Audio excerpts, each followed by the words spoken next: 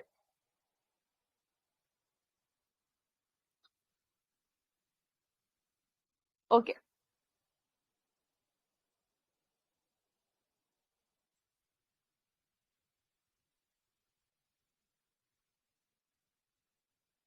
Now, why is buying a put not the same as selling a call? Okay, before that,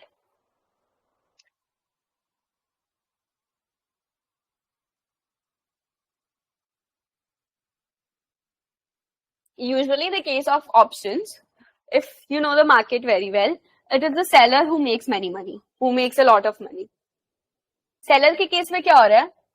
seller को बस premium मिल रहा है, if you see. But अगर कोई option exercise नहीं कर रहा तो सेलर को क्या मिल रहा है? बस प्रीमियम हो रहा है.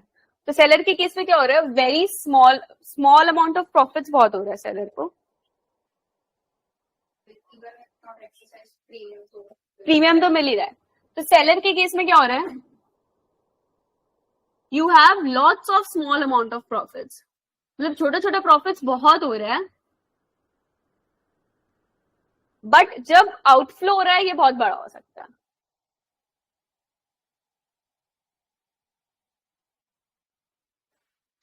तो जब लॉस हो रहा है वो बहुत बड़ा हो सकता है. But if you know the market really well, तो आपको जो स्मॉल अमाउंट ऑफ प्रॉफिट्स मिला है, आपको this would compensate this huge outflow. And when you are the buyer के केस में क्या हो रहा है? प्रीमियम आपको हर बार ही देना है. तो you have many small amount of losses.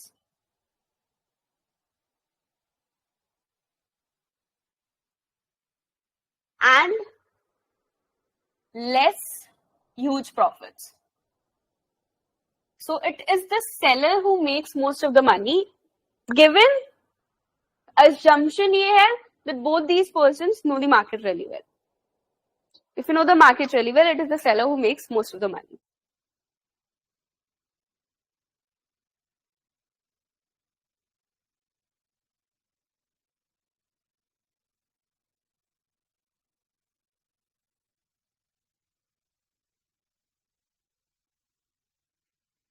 Now, why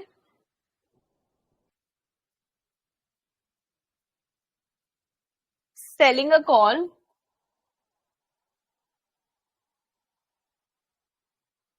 and buying a put is not the same thing?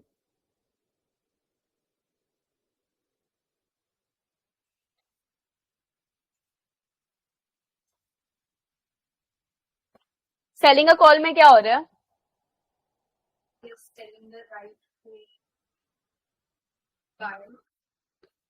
हाँ, सेलिंग द कॉल. एक सेकेंड, मेरे को एक सेलिंग का डेफिनेशन लिखना चाहिए. Buying the call, buying put, selling call, selling put. तो selling के केस में बाइंग द कॉल मतलब क्या हो गया? Right to buy the share. Buying the put में क्या हो गया? I am skipping at a specified date at a specified price. Right to sell the share. Selling call में क्या हो रहा है? You are selling the right to buy the share. Selling put में क्या हो रहा है? Selling the right to sell the share. When you are a seller, आप दो लोग को, आप किसी और को राइट दे रहे हो, आप उसको बेच रहे हो rights. That you come to me and you buy the share from you at this date. So you are giving them the right to buy the share. So that is why you don't have any option. अगर वो decide कर ले buyer कि they want to exercise this option, you don't have the option because you have given them the right that they can sell the share or buy the share from you. They can sell the share to you and they can buy the share from you. देखो selling a call and buying a put are, why are they not same? Selling the call मतलब क्या हो गया? You are selling the right to buy the share to someone. Buying a put का मतलब क्या हो गया? You have the right to sell the share. Now, here buying the put में you have an option. Here you don't have this option. Now, when will you sell the share?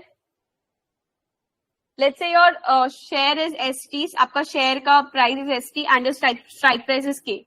तो आप put buying the put, आप ये कब exercise करोगे अपना option? You have to sell at K.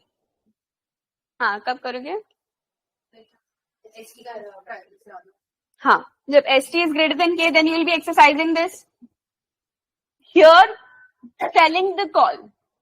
आप call बेच रहे हो, तो आप जिसको कॉल बेच रहे हो वो कब एक्सरसाइज करेगा? सेलिंग द कॉल मतलब क्या होगा? You are selling the right कि आपको आके आपसे शेयर खरीदे. तो अगर किसी को आके शेयर खरीदना है तो वो कब खरीदेगा आपके ऊपर, आपसे के पे? जब एसटी ज्यादा हो के पे. Ma'am, put will be when ST is less than K, right? Buying the It has put. a right to sell. Yeah. Buying the put is right to sell the share. Okay, yeah. So you have the right to sell the share. So you, हाँ.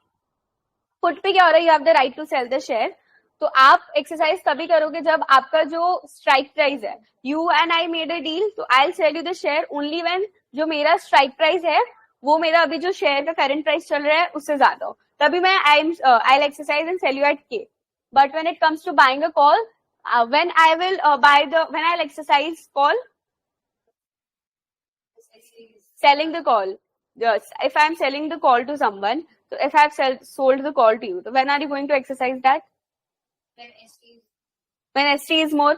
आपको मैंने वो right दिया that you can buy something from me. तो अगर market में उसका price ज्यादा चल रहा है मेरे को मैं उससे कम आपको दे सकती हूँ, then you'll be exercising. तो ये दोनों कंडीशन डिफरेंट हो गया. So buying a call, put and selling the call is not the same, even though चीज एक ही हो रहा है that you are selling something to someone.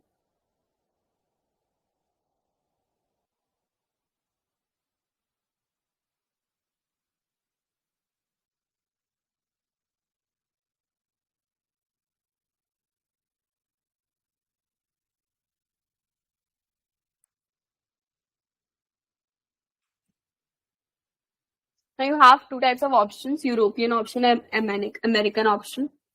क्या होता है European American?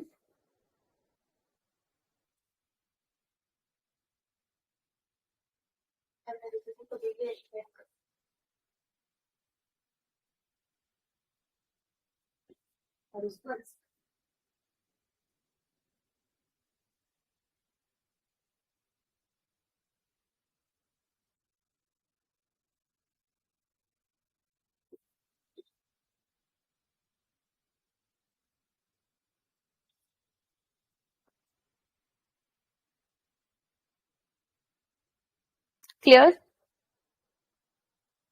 And what is long position in a contract and short position in a contract?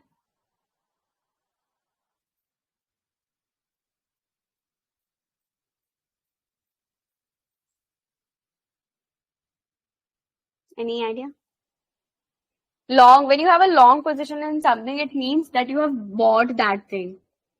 आपने contract खरीदा है. एंड जब आपके पास शॉर्ट पोजीशन है, it means selling the contract. आपने कॉन्ट्रैक्ट बेचा, you are negative of that contract, you have negative of something, you have sold the shares, you are negative of the shares, you have bought the shares, you are long in shares, you are positive, आपने खरीदा.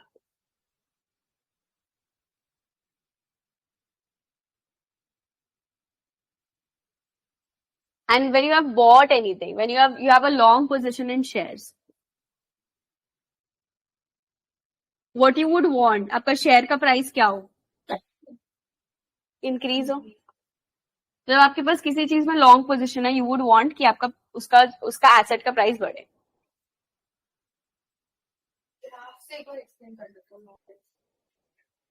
Graph आएगा तब करूं. मतलब मैं समझी नहीं, explain क्या करूँ? लाइक लॉन्ग एंड शॉर्ट और या फिर वो आएगा, वो ग्राफ्स आएगा ना लास्ट चैप्टर में, तब मैं सब एक्सप्लेन करती हूँ। यही बोल रहे हो ना?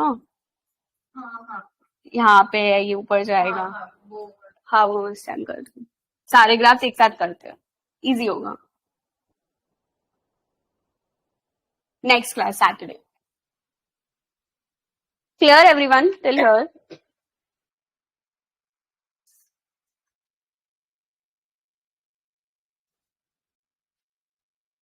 Clear?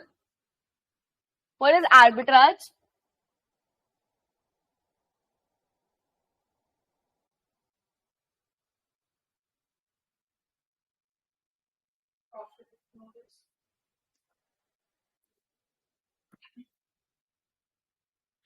Arbitrage is profits with no risk. इसका मतलब क्या हुआ? I can enter into a contract and I have, a positive probability of earning a positive profit. मतलब मेरे पास एक probability है कि I can earn a positive profit. Profit I can earn without any losses. मतलब I for sure know that मेरा losses तो कुछ नहीं होने वाला है, तो मेरे पास रिस्क कुछ नहीं है, तो it doesn't matter even if I enter into the contract, ठीक है, मेरा तो कुछ नहीं जा रहा है, I enter into the contract क्योंकि मेरे को पता है कि लॉसेस मेरा जीरो होने वाला है and there is a probability कि मेरा पॉजिटिव प्रॉफिट है, तो विदाउट टेकिंग एनी रिस्क मेरा प्रॉफिट्स, अगर मेरे को पॉजिटिव प्रॉफिट्स मिल रहा है तो व्हाई नॉट टेक इट, ठीक है। And arbitrage opportunity, if there is any opportunity, arbitrage opportunity आता है मार्केट में, let's say you are taking tickets, आप रेलवे स्टेशन पे हो and you are taking tickets, you have 2 counters इधर पे एंड इधर पे you see there are 5 people and इधर पे लाइन बहुत लंबी है, तो जो भी आएगा what they'll do, they'll stand here, they have an opportunity, they'll take up that opportunity, but you will see ये जो गैप है क्विकली फिल हो जाएगा। ये क्या है, 2 सेकंड या 3 सेकंड का गैप होगा, जैसे ही लोग आएंगे they'll quickly fill this line and ये गैप रिड्यूस हो गया। So ये भी क्या, ये भी एक आर्बिट्राज अपॉर्चुनिटी है। Those who are able to take this opportunity they took, but in 5 minutes let's say this opportunity will vanish. Same comes in the market. Market में क्या हो रहा है, ये जो अपॉर्चुनिटी आ रहा है एक शॉर्ट टाइम पीरियड के लिए आ रहा है, तो let's say you have 2 assets, asset A and asset B,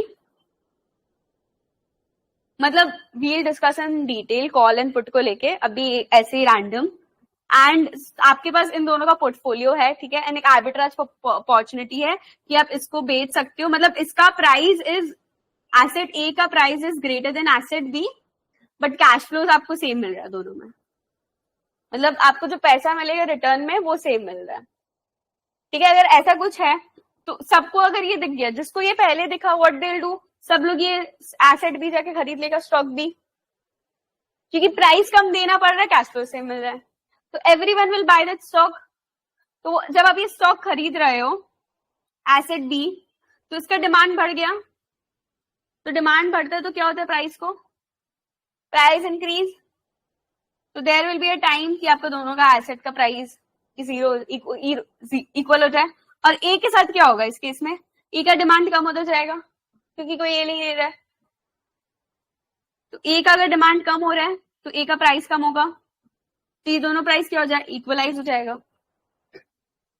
तो arbitrage opportunity if exist in the market will be removed quickly with the help of market participants.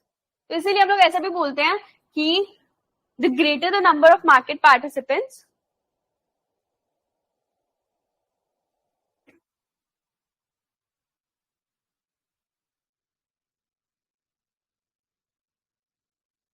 the more quickly आपका arbitrage opportunity हटेगा। क्यों, अगर यहाँ पे बहुत सारे लोग आ रहे टिकट्स लेने, समझ लो अराइवल रेट लोगों का बहुत ज्यादा है, 2-5 सेकंड में ही बहुत सारे लोग आ रहे हैं, तो जल्दी ये चीज हट जाएगा।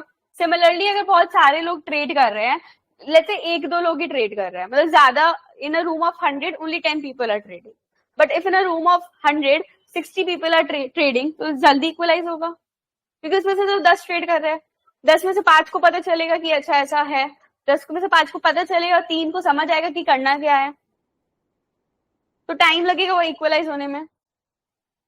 Clear everyone?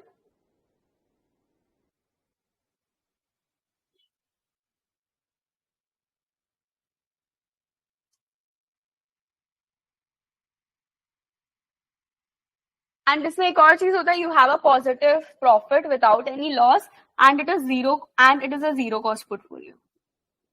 That is, you aren't really spending anything on that portfolio. So it doesn't matter to you कि आपको क्या है, you don't really care कि positive profit मिलना sure है. अगर there's a probability I can get positive profit and losses अगर मेरा कुछ नहीं हो रहा है, cost मेरा कुछ नहीं लग रहा है, तो everyone will want कि ये वाला opportunity ले. तो जब सब लोग इस पे जाएगा, सब लोग when everyone makes use of that opportunity, वो opportunity vanish हो जाएगा.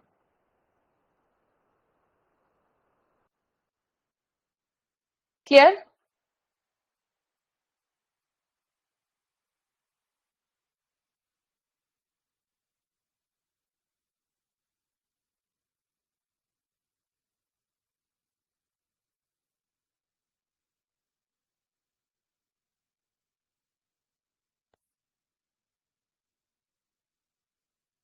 What is principle of no arbitrage?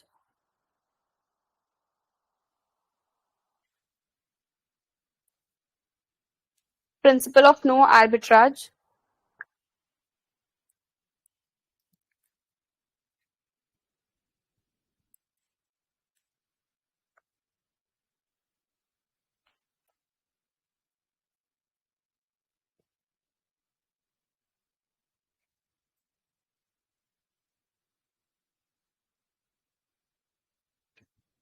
Principle of no arbitrage क्या होता है?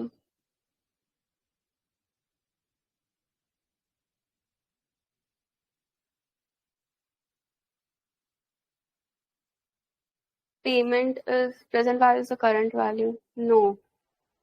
No profit in the risk-free market. Yes. Principle of arbitrage means that arbitrage opportunity doesn't exist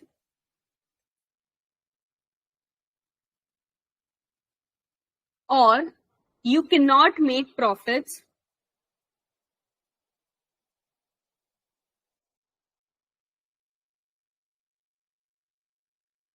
without taking any risk.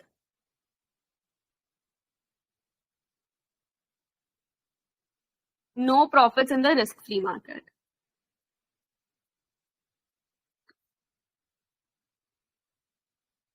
क्योंकि क्या होगा, as we discussed, what people will do, they will buy the cheap security and sell the expensive security. If two securities have the same cash flows, if they provide us with the same benefits, so I would be buying the cheap security and selling the expensive security. ठीक है? So it doesn't exist. तो इससे क्या आता है? इससे we get to the law of one price, which we would be using in order to price many of our options. Law of one price क्या होता है?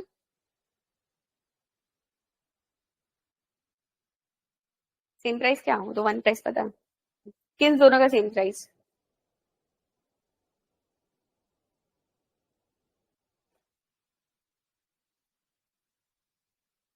What is law of one price?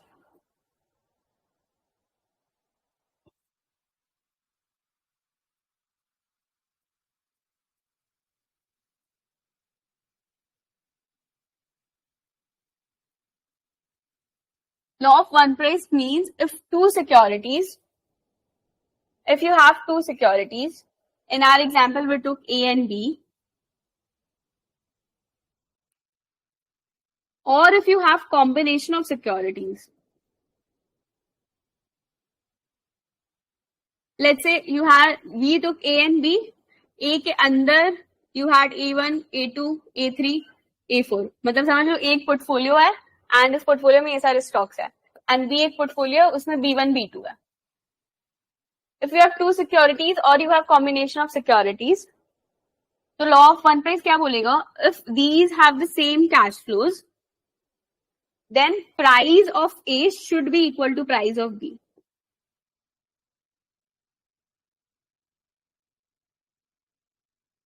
two securities that are the same payoff must have the same price. Yes.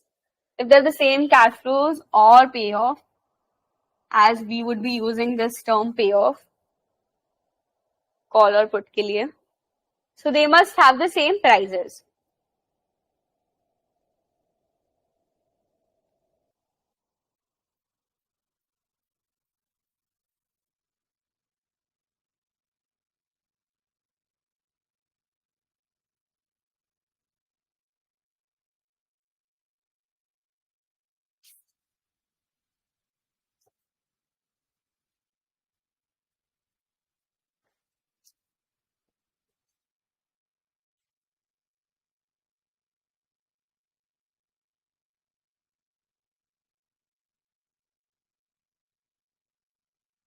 Now, what is the payoff of the call option?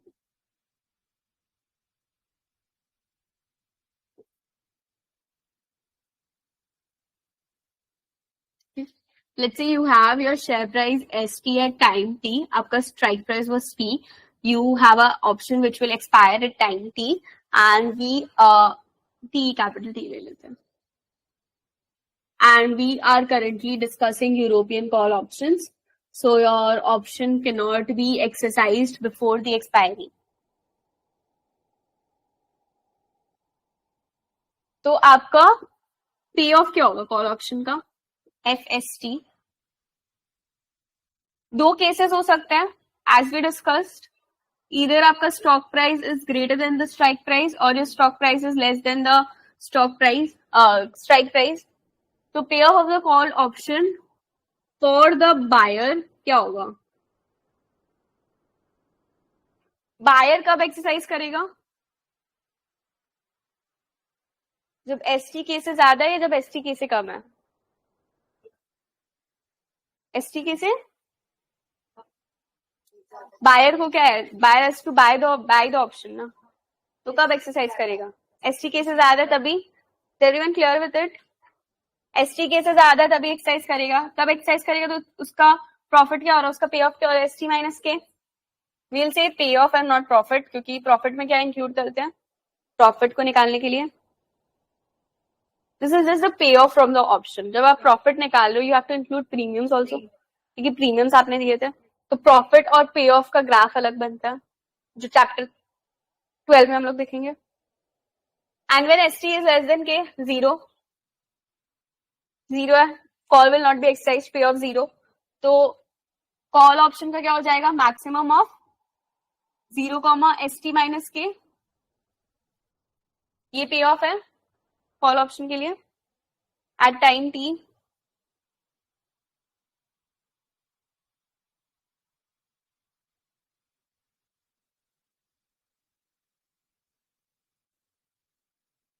अब writer का क्या होगा? Writer का पे of would be what?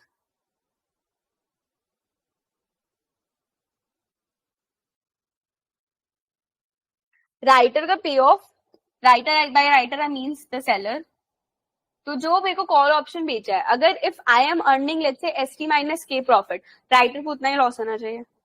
तो जो भी मेरा प्रॉफिट है that would be my writers loss, या इसको जो प्रॉफिट हो रहा है वो मेरा लॉस होगा.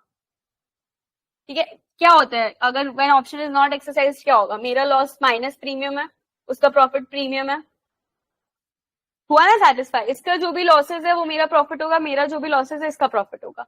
These are equal in value, बस नंबर उसमें माइनस प्लस रहेगा. और व्हेन यू एड अप इसका और इसका प्रॉफिट या इसका losses, that should sum to zero. ठीक है, क्योंकि वैल्यू सेम है, सिर्फ डायरेक्शन में चेंज है, साइन में चेंज है. Now you have in the money, out the money and at the money. क्या होता है?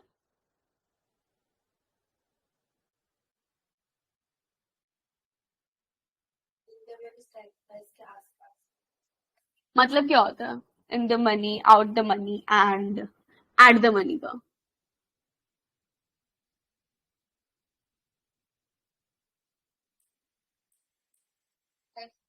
अगर share price is greater then strike price तो इन द नहीं, मतलब बेसिक मतलब क्या होता है, क्योंकि ये कॉल के लिए हो गया, पुट के ही अलग हो जाएगा. पुट के लिए फिर शेयर प्राइस को कम होना पड़ेगा।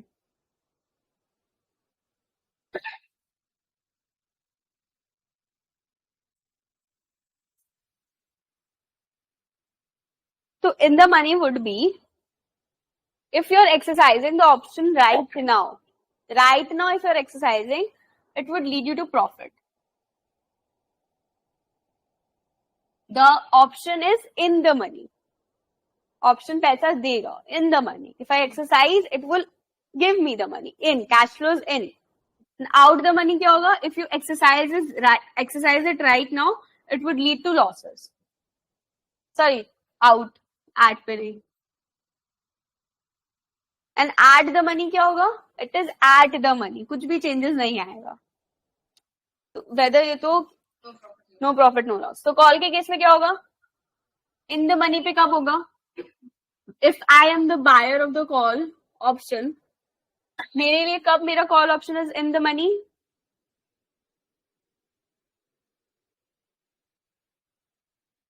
हाँ. So if I exercise it right now, I can buy the call option at K. Market में price ST चल रहा है. I am making a profit. Now out the money का क्या हो जाएगा? And add the money is ST equal to K. Put भी discuss करना है. Put का pay off पहले.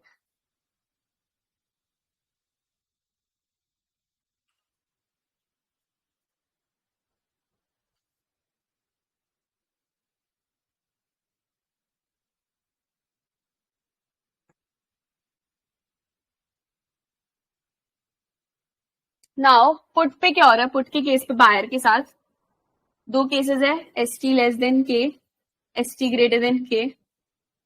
When will be the buyer exercising this put option? Put क्या होता है? Right to sell this asset to you. तो when I'm going to sell this asset to you, जो मेरा स्ट्राइक प्राइस, मेरा current जो market में प्राइस चल रहा है उससे ज्यादा है, तो कौन सा केस है ये? ST less than K. तो यहाँ पे I'll be exercising. तो मेरा प्रॉफिट क्या हो जाएगा in this case? K minus ST, क्योंकि K बड़ा है बायर के लिए. हम टेलिंग बायर का पे ऑफ क्या. एंड इधर पे I will not be exercising, तो क्या हो जाएगा? 0. तो maximum of 0, K minus ST at time T. तो when in terms of put, when is my option in the money?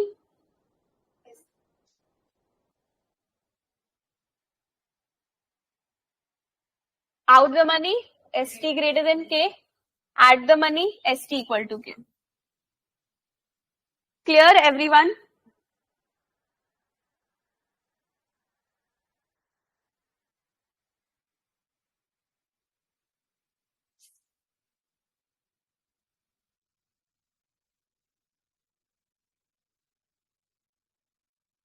Okay, so we'll just cover अभी American option. एक page और है, उसके बाद I'll give you a break. Or do you guys don't want a break? दोनों चलेगा. You want a break? You don't want a break?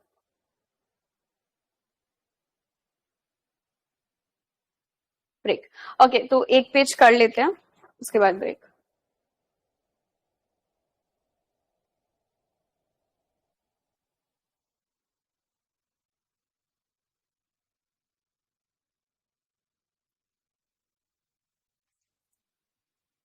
तो American option और यूरोपियन ऑप्शन में डिफरेंस क्या है मेन?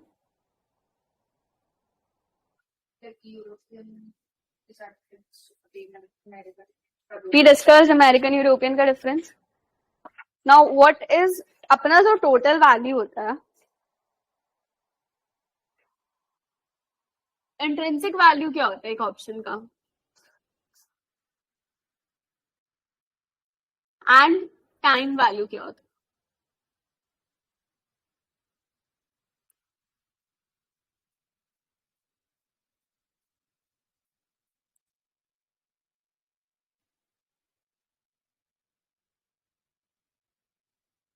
इंट्रिंसिक वैल्यू हो रहा है कि अगर आपका ऑप्शन अभी के अभी एक्सपायर हो रहा है, ठीक है, तब उसका वैल्यू क्या है?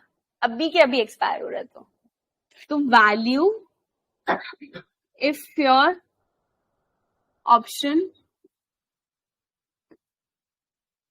expires immediately and not at some any future time period. ठीक है, आपका ऑप्शन अभी एक्सरसाइज हो रहा है, तो आपका ऑप्शन में दो चीज हो सकता है. आपका ऑप्शन या तो अभी एक्सरसाइज हो रहा है तो फ्यूचर में जाके एक्सरसाइज हो रहा है.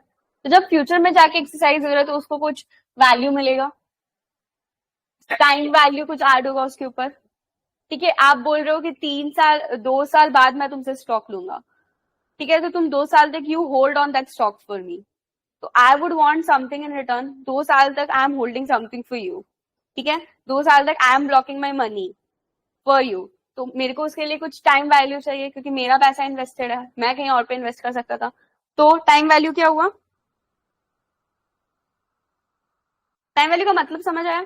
इसका डेफिनेशन इज आपका ऑप्शन का जो करंट प्राइस है excess of the current price over intrinsic value. Meaning is what I had said, but book में डेफिनेशन ये है, तो ये डेफिनेशन देखना कि आपका टाइम की वजह से आपका ऑप्शन में क्या वैल्यू एड ऑन हो रहा है. और इसका मतलब हो गया कि आप ऑप्शन अभी एक्सरसाइज कर रहे हो, तो इधर you can exercise option right now. आपका एक्सपायर अभी हो सकता है तो बाद में होगा. एक्सपायर अभी हो रहा है तो इट इज इंट्रिंसिक वैल्यू, बाद में होगा तो it is a time value. And ये दोनों मिलके आपका ऑप्शन का करंट प्राइस आता है, current value of your option.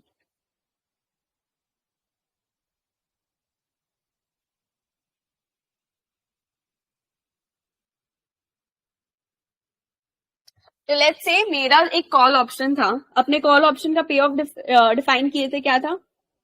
जब वो टाइम टी पे एक्सपायर हो रहा था, maximum of S T minus K comma 0. But if I want to find the intrinsic value at time T, क्या हो जाएगा पे ऑफ?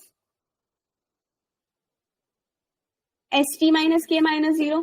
मेरे को बस ये अज्यूम कर रहा है कि मेरा ऑप्शन अभी एक्सपायर हो रहा है, पे ऑफ तो सेम ही रहेगा.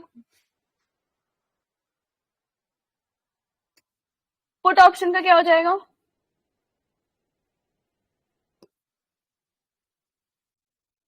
इंट्रिंसिक वैल्यू पुट ऑप्शन का small S T comma 0.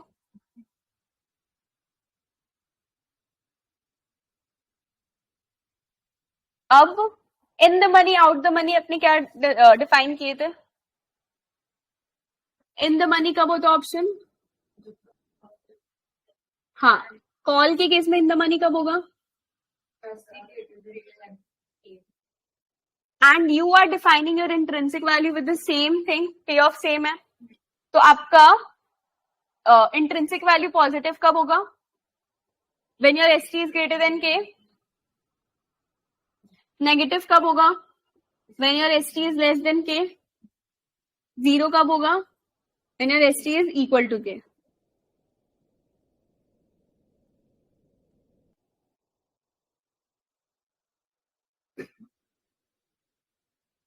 Put के केस में क्या होगा?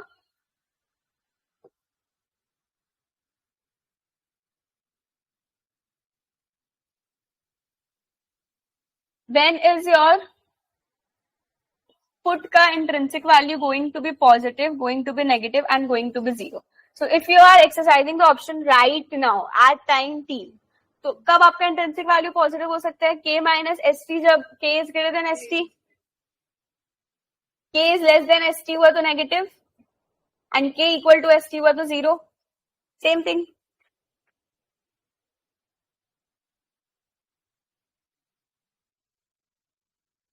अच्छा, your intrinsic value can not be negative.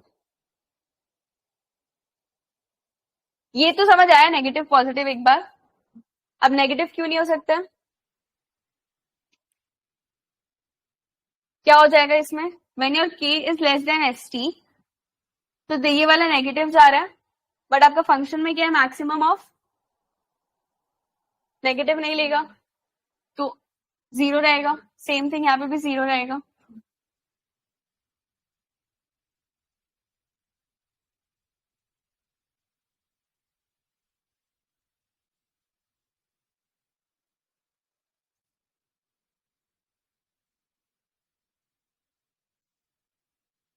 अब टाइम वैल्यू ज्यादा कब होगा?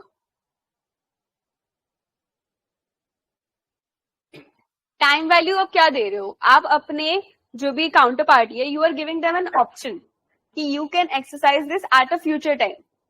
ठीक है, अब उनके लिए ऑप्शन जितना वैल्यूएबल, वो उतना ज्यादा पैसा देने के लिए ज्यादा रेडी है। ठीक है, क्योंकि एक सर्टेनिटी इन्वॉल्व है। The case we talked about farmer, farmer के केस में बहुत अनसर्टेनिटी इन्वॉल्व है कि प्राइस ऊपर नीचे कुछ क्या हो गया, मेरे को एक फिक्स प्राइस अगर पता है उसके हिसाब से आई प्लान माई एक्सपेंसेस।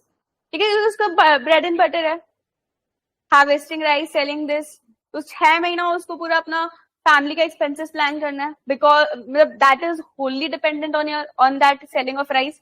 तो उसके लिए बहुत इंपॉर्टेंट है कॉन्ट्रैक्ट। तो जितना वैल्यूएबल आपका कॉन्ट्रैक्ट है, क्योंकि you are giving them an option कि आप 6 महीने बाद मेरे को इतना में बेचो, तो जितना वैल्यूएबल उसके लिए कॉन्ट्रैक्ट, उसका उतना टाइम वैल्यू होगा। ठीक है, अब let's say I am just a normal trader, मेरे लिए कोई इतना नहीं, I am just doing it कि ठीक है ऐसे ही side I will do something. तो मेरे को अगर किसी का ज्यादा कॉल ऑप्शन का मेरे को अगर ज्यादा प्रीमियम दिखा, ज्यादा टाइम वैल्यू दिखा, आई नॉट बाय दैट, मेरे को क्या जरूरत है, मैं नॉर्मली इन्वेस्ट कर देती हूँ। डिपेंड्स मेरा कितना, मेरा जितना वैल्यू, मेरे को जितना वैल्यू है मेरे लिए उस कॉन्ट्रैक्ट का, उतना टाइम वैल्यू वो ऐड होते रहेगा। तो time value is dependent on what, it is dependent on the value which is adding to your counter party.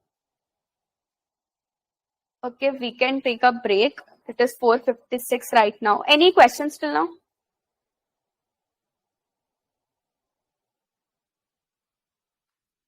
Okay.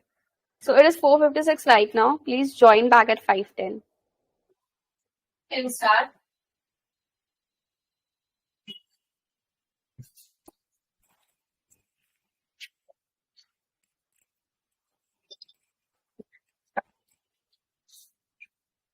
Can we start?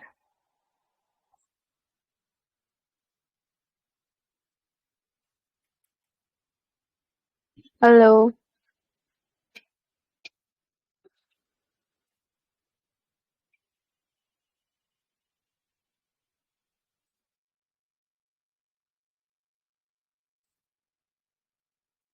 Shweta, Vidushi, are you guys in the class?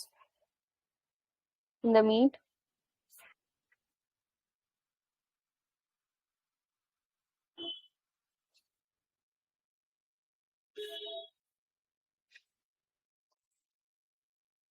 Okay. So let's start.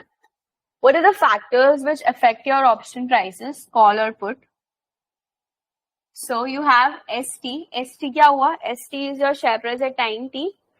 Then you have strike price K. What is T minus T? T minus small t.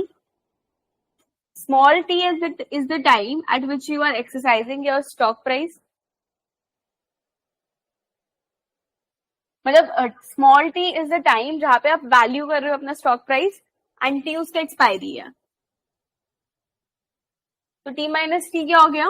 Time to expiry. Sigma क्या हो गया? Volatility of the, किसका volatility? Volatility of the underlying share. जो आपने share use किया है in order to, मतलब आपका कॉल ऑप्शन या पुट ऑप्शन किस शेयर पे बेस्ड है, उसका volatility. Then you have your risk free interest rate. उसके बाद डिविडेंड पेइंग शेयर्स भी हो सकता है, तो डिविडेंड पे भी डिपेंड करता है आपका ऑप्शन का प्राइस। ठीक है, अब ठीक करके डिस्कस करते हैं। एसटी, अगर शेयर प्राइस बढ़ रहा है, इफ आई नो कि एक ऑप्शन का, एक मेरा जो अंडरलाइंग शेयर है उसका प्राइस बढ़ते जा रहा है, तो मेरे कॉल ऑप्शन का वैल्यू क्या रहेगा? कॉल ऑप्शन में क्या बोलता है? I have the right to buy the stock at a particular strike price. तो इधर पे मैंने अपना के डिफाइन कर लिया, आई हैव मेड माई के फिक्स, एंड उसका शेयर बढ़ते जा रहा है, तो मैं लेस अमाउंट पे खरीद सकता हूँ, ज्यादा अमाउंट पे बेच सकता हूँ। I can buy at K and sell at ST which is greater than K. ST बढ़ते जा रहा है, तो अगर शेयर का प्राइस बढ़ेगा तो मेरा कॉल ऑप्शन का वैल्यू क्या होगा? शेयर इंक्रीजेस तो कॉल ऑप्शन क्या होगा?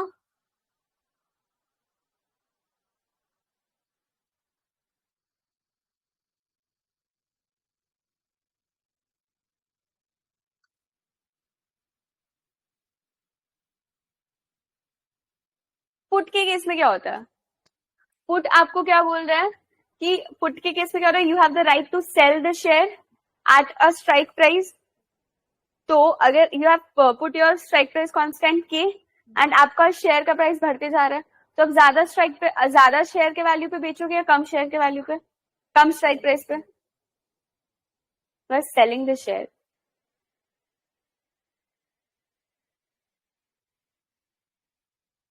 पुट के केस में क्या होता है, you have the right to sell the share and आपका स्टॉक का प्राइस बढ़े जा रहा है. ठीक है, के फिक्स कर लिया. क्या हो रहा है, आपने के यहाँ पे फिक्स कर लिया. ठीक है, अगर आप ऑप्शन को एक्सरसाइज करते हो तो आपको के पे बेचना पड़ेगा एंड आपका शेयर का प्राइस बढ़े जा रहा है. तो आपका एस टी इधर है, एस टी इधर है, एस टी इधर है. अगर आप ऑप्शन नहीं एक्सरसाइज कर रहे हो तो you can sell at these higher values. तो तुम के पे बेचोगे या एस टी पे? तो अगर शेयर का प्राइस बढ़े जा रहा है, मेरा पुट का वैल्यू क्या हो रहा है,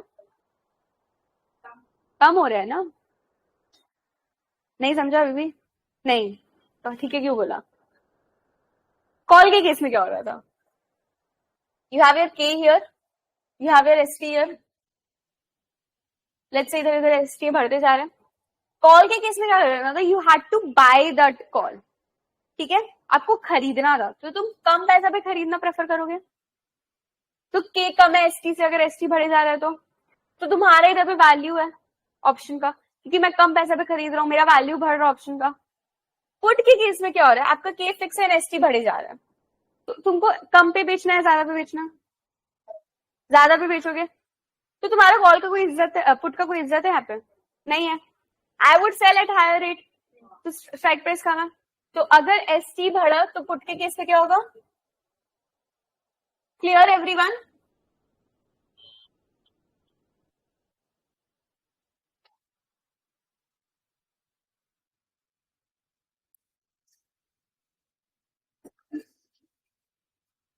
क्लियर, ओके.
सीटी क्या है यहाँ पे, C T is the price of the call option.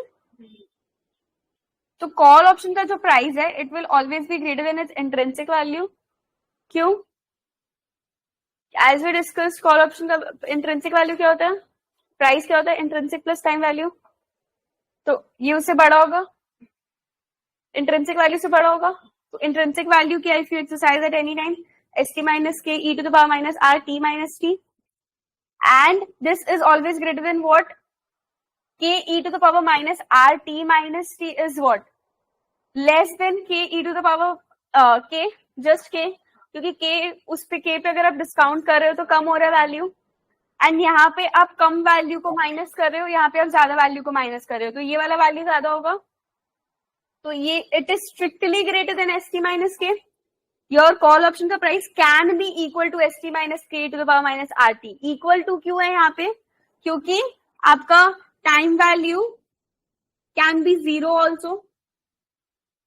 तो अगर टाइम वैल्यू जीरो हो तो इंट्रिंसिक वैल्यू के इक्वल है ना आपका प्राइस, क्योंकि अपने पढ़ा था कि नेगेटिव नहीं हो सकता time value, it can only be positive और जीरो. एंड स्ट्रिक्टली तो अपने को समझ आ गया, यहाँ पे स्ट्रिक्टली आ गया.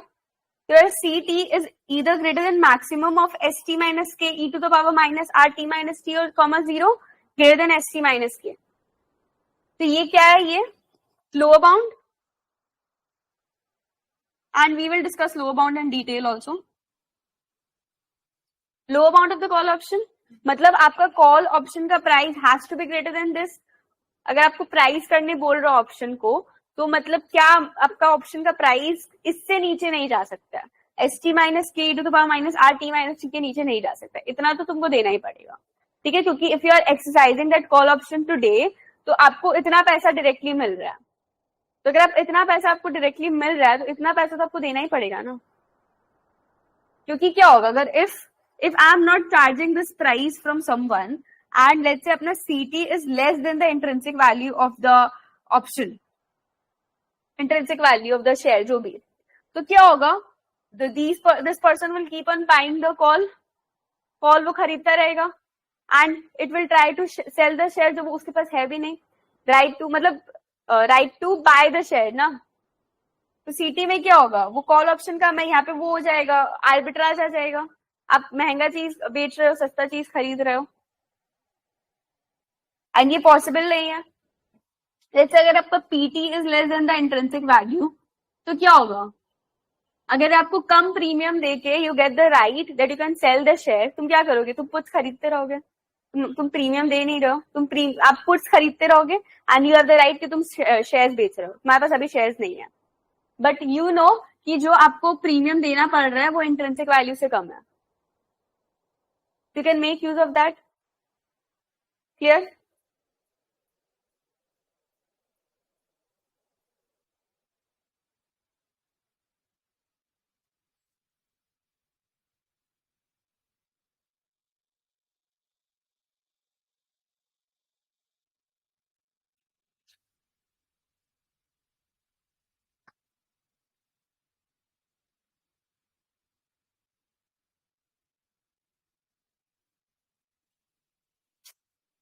अगर इंट्रिंसिक वैल्यू ज्यादा है, मतलब तुमको अभी मेरा ऑप्शन एक्सरसाइज करके ज्यादा वैल्यू मिल रहा है, तो मैं प्रीमियम भी ज्यादा चार्ज करूंगा. तो a higher intrinsic value will mean what, a higher premium. की भी पॉइंट लिख लो कहीं पे.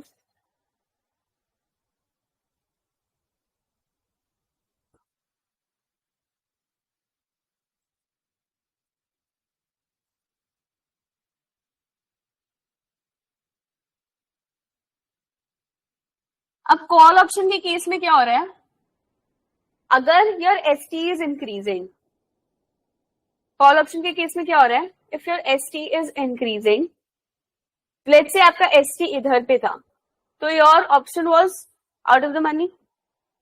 But if your ST kept on increasing, your option became in the money. इधर पे आया, आउट ऑफ द मनी से पहले एट द मनी गया, फिर इन द मनी आ गया. तो कॉल ऑप्शन के केस में क्या होता है, if ST keeps on increasing, your option becomes in the money. Put option के केस में उल्टा होगा, if your ST keeps on increasing, your put will become out of the money. पहले add the money फिर out of the money. इसका graph भी अलग बनता है. कॉल का ग्राफ में ऊपर जाता है, पुट का ग्राफ में नीचे आता है. क्लियर? ग्राफ्स अपने बनाएंगे, बाद में बनाएंगे नेक्स्ट क्लास में. Clear everyone?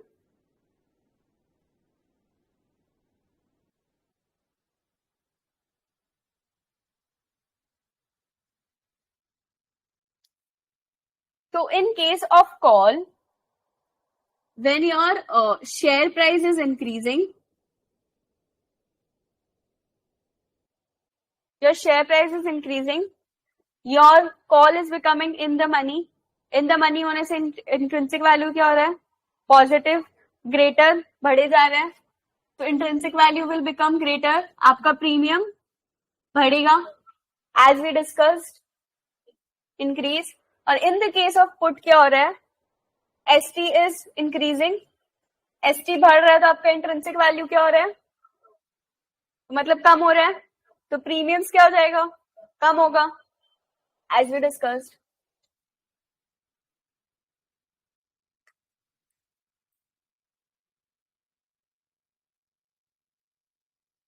Can I remove this?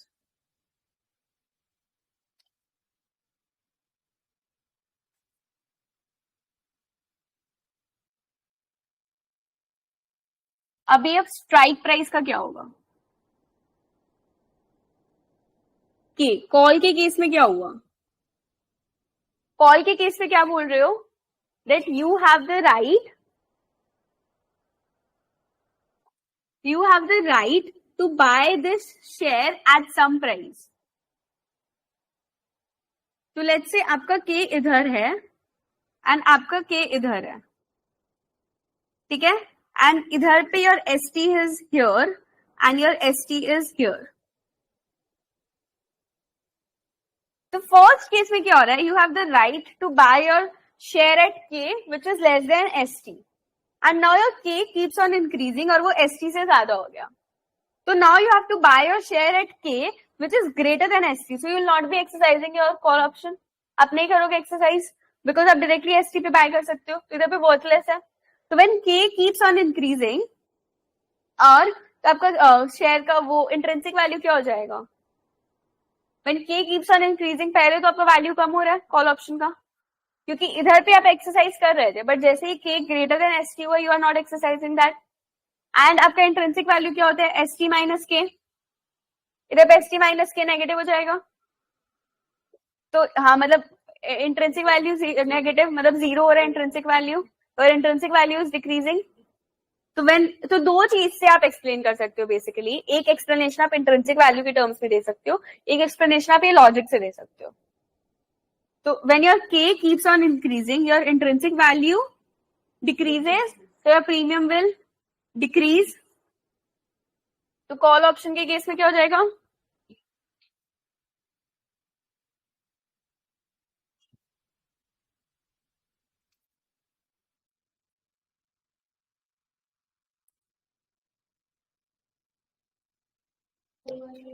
हाँ हाँ,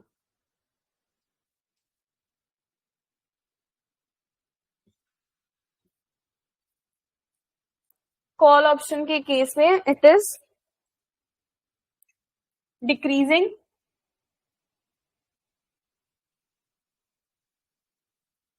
और पुट ऑप्शन के केस में क्या होगा? पुट ऑप्शन में क्या हो रहा है? Let's say you have to इधर पे लाइन, आपका के इधर है एंड आपका के इधर है. ST is here, ST is here.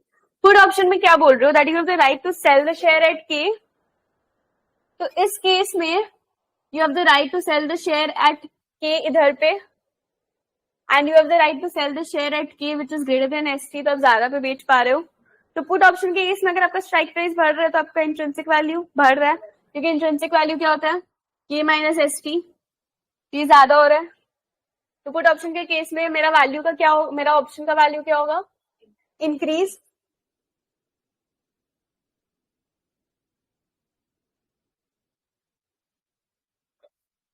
उसके बाद क्या है? Time to expiry.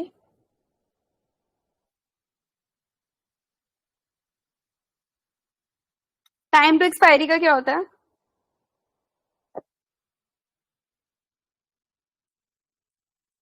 और will discuss time to expiry and volatility साथ में. अगर मेरा टाइम टू एक्सपायरी बढ़ रहा है, वोलेटिलिटी बढ़ रहा है, तो क्या होगा? टाइम टू एक्सपायरी से क्या हो रहा है? My option both will increase. Correct.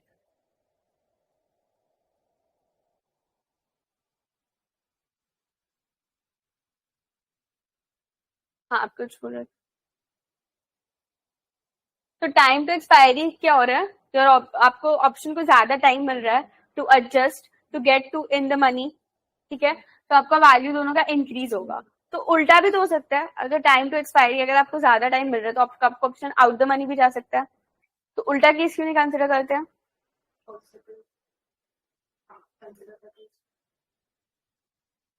हाँ, ऐसा बोल सकते हो, बट मतलब वो भी तो हो रहा है ना कि आपका इंट्रिंसिक वैल्यू कम हो रहा है. तो वो आप वो वाला चीज क्यों नहीं कंसिडर कर रहे हो? Because it's an option. ठीक है, अगर आपका टाइम टू एक्सपायरी अगर आपको दिख रहा है कि और option is getting out the money, तो आपके पास ऑप्शन आप नहीं एक्सरसाइज करोगे. बुक में है regardless of how far the share price goes down, although a longer time to expiry does mean that there is a greater chance that the share price can fall a long way, this does not fully offset the value of the chance of greater profits if the price goes up. ठीक है, there is a chance that if ज्यादा time लग रहा है, share price ज्यादा जा रहा है, in case of call option तो आपको प्रॉफिट्स मिल सकते हैं. This is because once the share price goes below the exercise price K, the option will not be exercised and the holder simply loses the premium paid at the outside. Holder का सिर्फ premium जा रहे हैं. Now regardless of how far the share, अब share price कितना भी कम जा रहा है, होल्डर का क्या है, maximum to maximum what the holder can lose, holder can only lose the premium. So the maximum loss that the shareholder can make, that the holder can make in this instance is the premium paid at the outset, whereas the maximum profit is unlimited. ऊपर अगर share price बढ़ता गया, if your time आप ज्यादा time ले रहे हो and your share price is increasing, keep on increasing, option in the money जाते जा रहा है, तो क्या हो रहा है, आपका प्रॉफिट ज्यादा हो रहा है.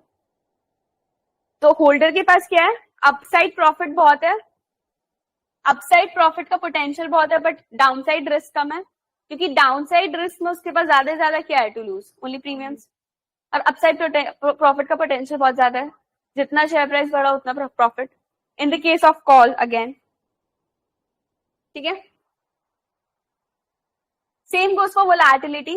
If your share price is very volatile, ठीक है, देयर आर हाई चांसेस कि because of the volatility, because of the change in the prices, क्या होगा आपका, क्या होगा वोलेटिलिटी से, देयर इज हाई चांसेस कि आपका शेयर प्राइस मूव होते जा रहा है. तो देयर इज हाई चांस कि आपका share price in the money move हो रहा है, आपका call option in the money move हो रहा है. तो दोनों या आपका स्टॉक प्राइस लेस हो रहा है. In case of put option, because of the volatility आपका स्टॉक प्राइस क्या जा रहा है, स्ट्राइक प्राइस से नीचे हो रहा है. तो आपका अगेन आपका पुट ऑप्शन क्या हो रहा है, इन द मनी मूव कर रहा है. और इसमें भी सेम एक्सप्लेनेशन है, वोलेटिलिटी की वजह से उल्टा भी तो हो सकता है, उल्टा भी तो हो सकता है, बट अपने उल्टा केस नहीं कंसिडर करते. क्यों, हाँ, एग्जीक्यूट नहीं करेंगे, एंड सेम रीजन जो अपने टाइम टू एक्सपायरी के लिए किए थे. Clear everyone?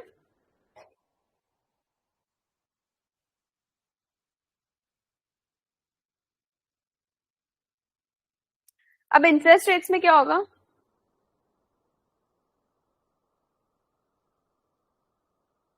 अगर इंटरेस्ट रेट्स बढ़ रहा है,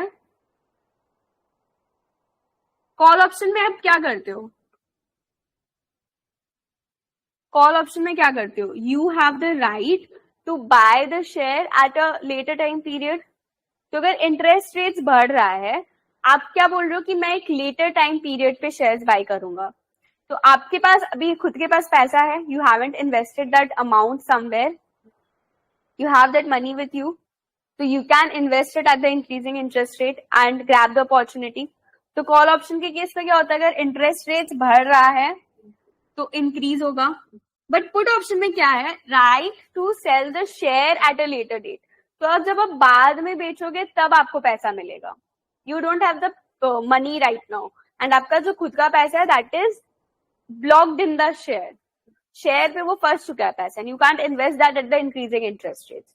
तो interest rates in case of put option क्या हो जाएगा, अगर इंटरेस्ट रेट्स इंक्रीज हो रहा है तो डिक्रीज.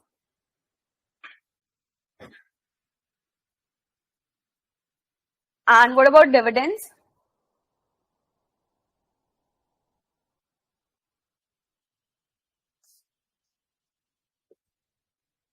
कॉल ऑप्शन में केस में क्या होता है, you have the right to buy the call at a later date, shares at a later date, you don't have the dividends right now. तो अगर आपके पास अभी डिविडेंड्स नहीं है, अगर आपके पास अभी शेयर नहीं है एंड डिविडेंड्स बढ़ रहा है, तो कॉल ऑप्शन का वैल्यू कम हो रहा है.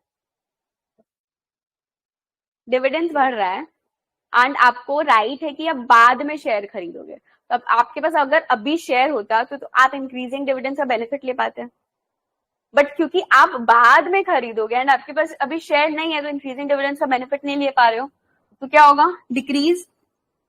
एंड पुट में क्या हो रहा है, right to sell the share at a later date. When you are selling the share at a later date, आपके पास डिविडेंड्स, इंक्रीजिंग डिविडेंड्स का बेनिफिट उठा पा रहे हो, इंक्रीज होगा.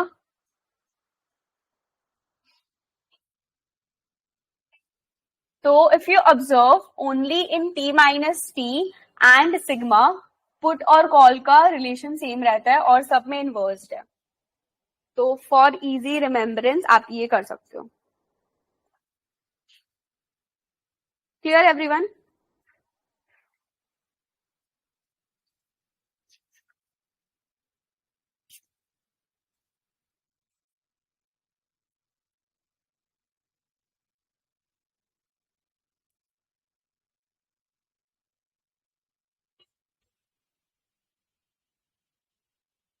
Okay.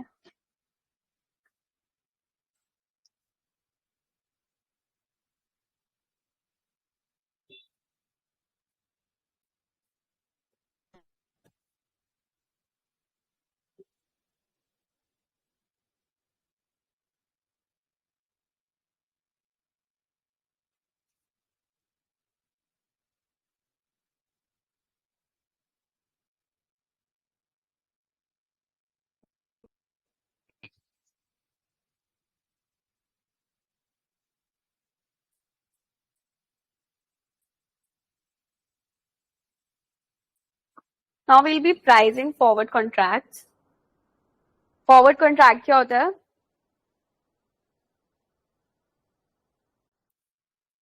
Forward agreement is basically what we discussed, agreement between two parties that after a period of time, I'll give you this amount of money and I'll buy this asset from you. So we'll price a forward contract. Forward price क्या होता है?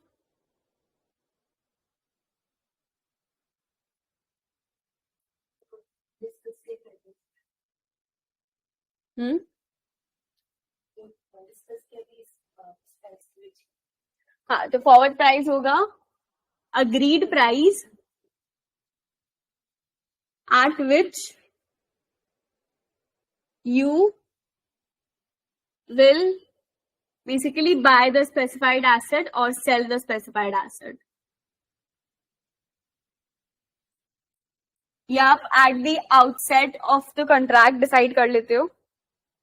And you will buy the specified asset at what? At the expiry date of the contract.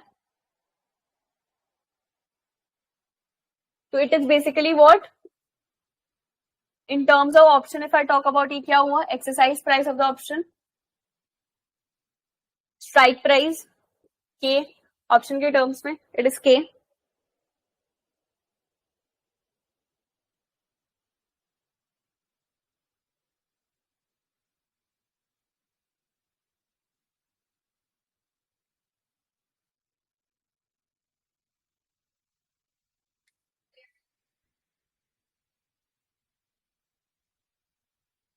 तो forward price क्या होता है?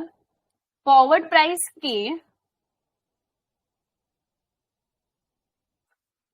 Should be such that अपना जो contract value है at time 0 that should be 0. तो जो भी अपने प्राइस चूज करे, क्योंकि वी स्टडीड फॉरवर्ड में there is no cost of entering into a forward. ठीक है, तो जो वैल्यू होता है फॉरवर्ड का value at the start of the contract, at the time you are starting with the contract, उसका प्राइस ऐसा प्राइस करना है अपने को कि आपका जो कॉन्ट्रैक्ट वैल्यू है at starting it should be 0. इसका मतलब क्या हो गया? There is no initial premium. And option के केस में you had to give the premium. Why you had to give the premium? क्योंकि आपको एक्स्ट्रा प्रिविलेजेस मिल रहा है.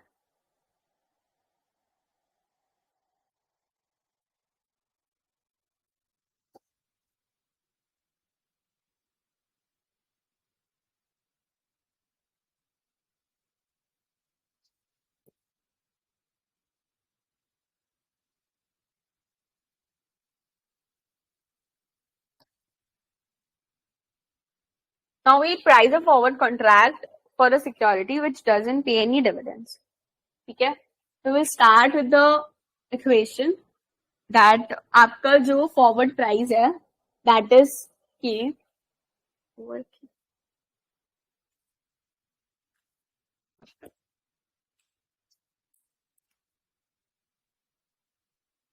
Your K is equal to S naught e to the power RT. S naught is the price of the security which underline security का price है S not, T आपका forward contract का time है, तो अपने को ये प्रूव करना है that K is equal to S naught E to the power R T. तो कैसे प्रूव करेंगे? फर्स्ट विल डेमोन्स्ट्रेट कि let's say we have set the forward price. अपने अज्यूम करें कि ये करेक्ट है, अपने अजम्पशन मान के चल रहे हैं कि ये करेक्ट ही होगा, एंड अपना forward price is equal to K S naught E to the power are T only.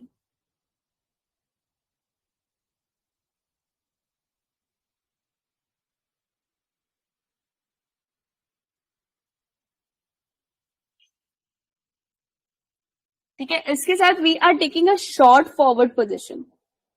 Short forward position मतलब क्या होता है? You are going to sell the asset. Long forward position मतलब क्या होता है? You want to buy the asset. Short में क्या हो रहा है? You will be selling the asset at T. ठीक है, अगर इसका एक सिमिलर पोर्टफोलियो अपने को बनाना है, selling the asset at T मतलब क्या हो रहा है?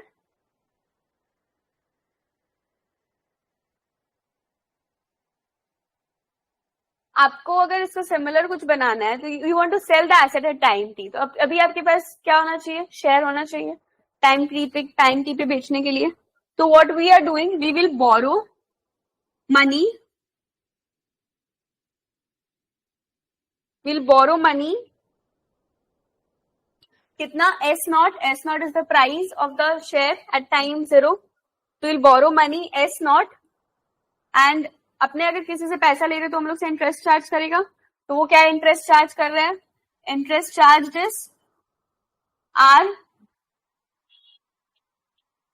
And we will buy one share from this money, क्योंकि अपने को वो शेयर बेचना है। अपने क्या कर रहे हैं? We are entering into a short forward position. Short forward position में I have to sell the asset, तो एसेट बेचने के लिए मेरे को एसेट बेचना है। ठीक है, अब एक और कंडीशन क्या होगा कि एसेट बेचना है तो you should have the asset. तो एसेट खरीदने के लिए आप borrowed the money S naught, and S not money मैंने खरीदा, उस पर मेरा इंटरेस्ट चार्जेस आर, एंड उससे मैंने I had bought one share. The net cost at time 0 is then what? Net cost कितना हुआ? आपने एस नॉट पैसा खरीदा लिया लोन पे, एंड आपके पास एक शेयर आ गया जिसका वैल्यू इज एस नॉट, तो S naught minus S naught is 0। ठीक है, इसका एक उल्टा भी आप उल्टा लेके भी अपने सॉल्व कर सकते हैं। क्या लेके सॉल्व कर सकते हैं? That you are going into a long forward position. Long forward position मतलब क्या? You are going to buy the asset. Asset खरीदने के लिए आपको क्या करना है? और you should get into a loan लेना चाहिए अपने को, तो वैसे करके भी सॉल्व कर सकते हैं। एसेट खरीदने के लिए, हाँ, अभी क्या करना है? आपको एक अमाउंट इन्वेस्ट करना है फ्यूचर में जाके, ताकि वो आपका के हो जाए। मतलब फ्यूचर में जाके वो आपको के पे एक्सरसाइज करो, तो वो के पे फ्यूचर पे होना चाहिए। तो अभी आप कितना इन्वेस्ट करोगे? K E to the power minus R T invest करोगे। Clear?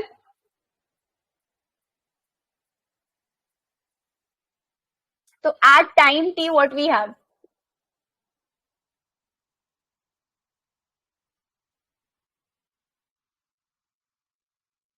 Eight time T you have, इधर पे at time 0 you had one share, तो टाइम टी पे क्या हो जाएगा?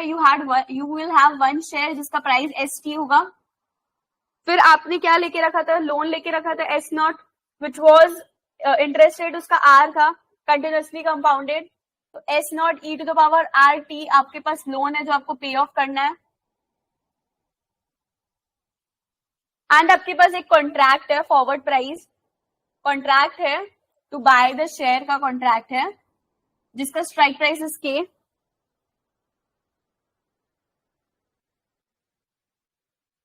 नहीं, to sell the asset, sell the asset का कॉन्ट्रैक्ट है। तो आपको एसेट बेचना है, शेयर बेचना है, तो आप एस टी दे सकते हो, एस टी अपने उसको दे सकते हो, आपके जिसके भी काउंटर पार्टी उसको एस टी दे सकते हो, उससे आपको के अमाउंट ऑफ मनी मिलेगा। तो what you are doing, you are basically selling ST to the counterparty, getting an amount of K, and you had a loan to repay still.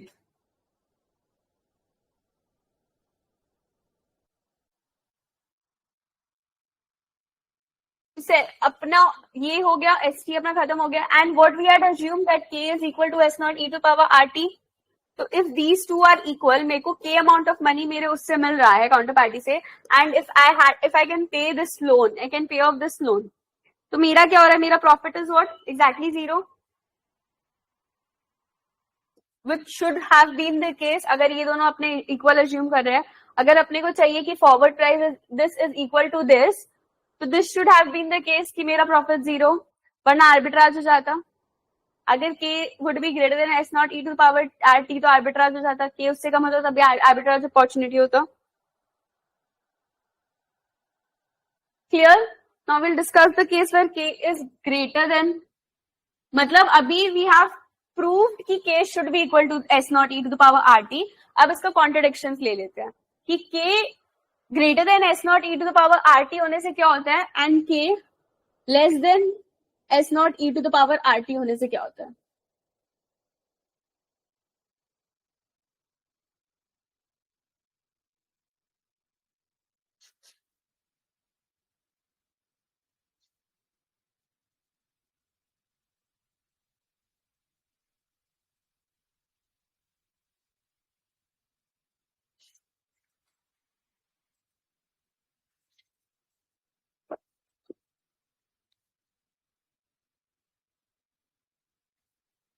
Please remember these conditions, Sarah.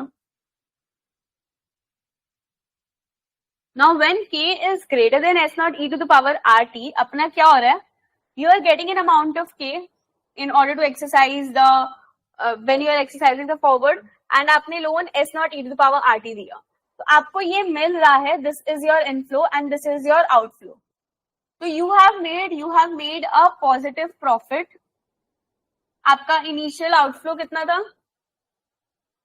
Zero. For you have made a positive profit without any any outflows, with zero outflows. So this shouldn't be the case, because we have zero probability of losing any money and we have a positive probability of making a positive profit. And तो arbitrage नहीं होता है. Law of क्या था? No arbitrage principle. तो according to no arbitrage principle, it is incorrect. And क्या होगा when k is greater than s naught e to the power rt? क्या होगा? क्या होगा इधर पे? क्या होगा? जैसे मैंने बताया था a greater than b, तो people will buy b and sell a, तो a equal to b हो जाएगा. तो k greater than s naught e to the power rt में क्या ट्रांजैक्शन होगा? k कैसे कम होगा? क्या होगा? लोग क्या करेंगे तब कम होगा? फॉरवर्ड नहीं लेंगे या लेंगे? फॉरवर्ड लेके यू आर रिसीविंग के. फॉरवर्ड लेंगे और वो फॉरवर्ड लेंगे तो फॉरवर्ड पुश डाउन हो जाएगा. तो K would be equal to S naught E to the power are T.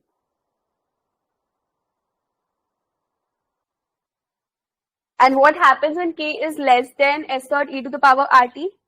आपका जो फॉरवर्ड प्राइस था,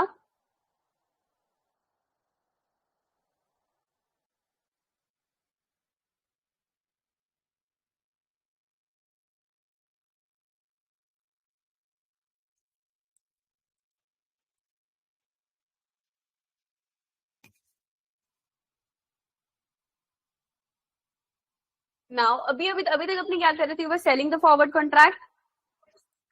नाउ इसको डिफाइन करने के लिए क्या करेंगे? You have to buy the forward contract. क्यों? क्योंकि अगर आप इधर पे भी सेलिंग वाला अगर कंडीशन दिखाते हो तो आपको के मिल रहा है, तो इधर से आप अपना नेगेटिव प्रॉफिट दिखा रहे हो, तो अपने ये अपने कंडीशन प्रूव नहीं कर पाएंगे. तो क्या करेंगे?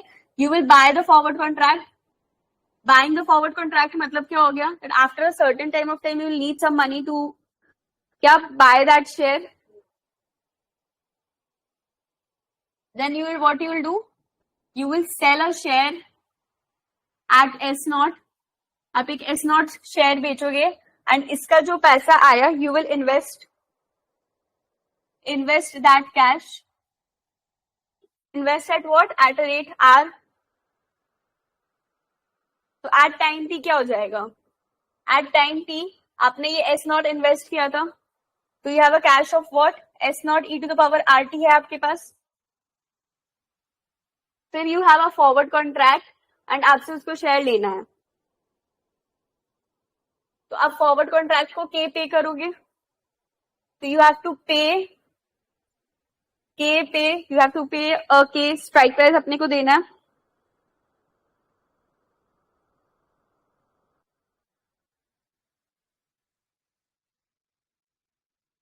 अगर आप कम पैसा देके, now K is what you are paying and S naught E to the power are t is what आपको इन्वेस्ट करके आ रहा है. ठीक है, this is your investment and this is your पे आउट.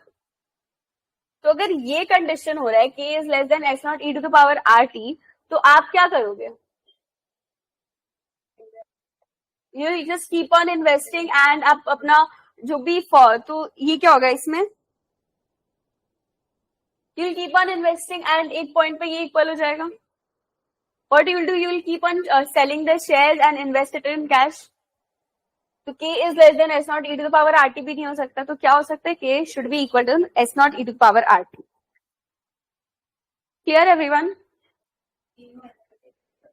नहीं, ये पहला मेथड है प्रूफ करने के लिए. तो if you are going with this proof, आपको ये तीनों दिखाना पड़ेगा. तो पहले में आप क्या अज्यूम कर रहे हो, पहले में आप अज्यूम कर रहे हो कि k is equal to S naught E to the power are t is correct.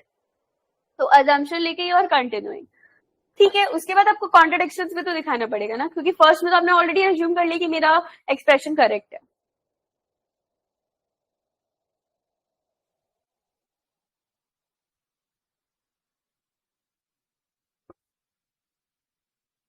So this was proof A. You have proof B.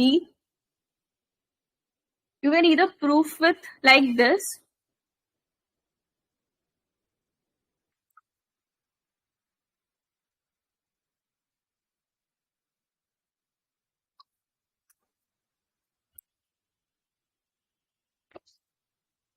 Now in proof B, you'll be setting up two portfolios. ठीक है, your first portfolio is one long forward contract. Long forward contract में क्या होगा? You will be buying shares and your portfolio B is what? You borrow k e to the power minus rt cash right now and buy one share at S naught. अब if you hold this portfolio till time t, आपका क्या हो रहा है? When you hold a long forward contract, जिसका strike price is k and st is what you want, तो आप क्या कर रहे हो? You will be getting st आपको मिलेगा and you will be paying out k. And if you borrow k to the power minus rt cash, so after a point of time you have to pay back k. At time t you have to pay back k. क्योंकि क्या हो जाएगा, k e to the power minus rt into e to the power rt compounding, and you will buy one share at s naught. तो s naught का value क्या हो जाएगा, st. So these two portfolios have the same payoff at time t. तो by law of one price क्या हो जाता है, if two portfolios have the same payoff at some time, उनका प्राइस क्या होना चाहिए, सेम होना चाहिए at the outset.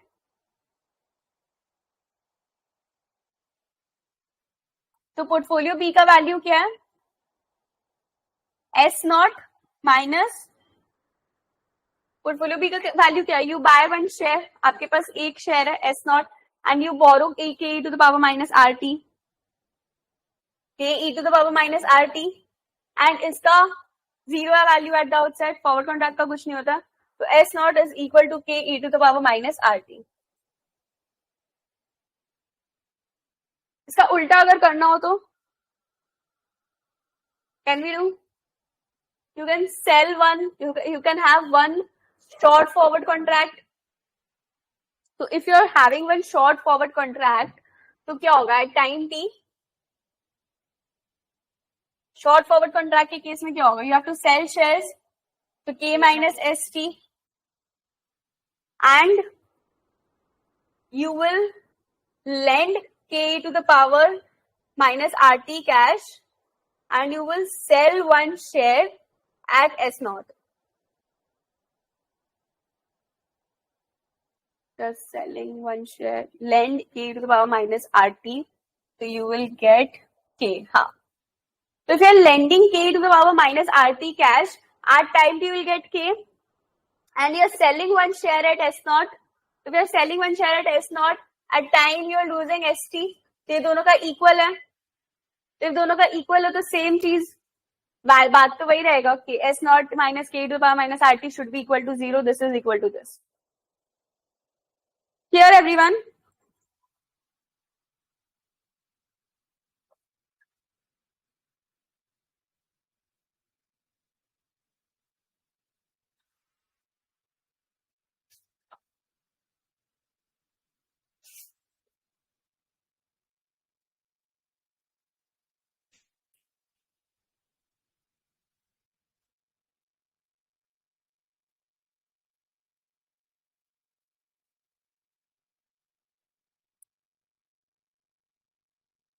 So let's keep it till here.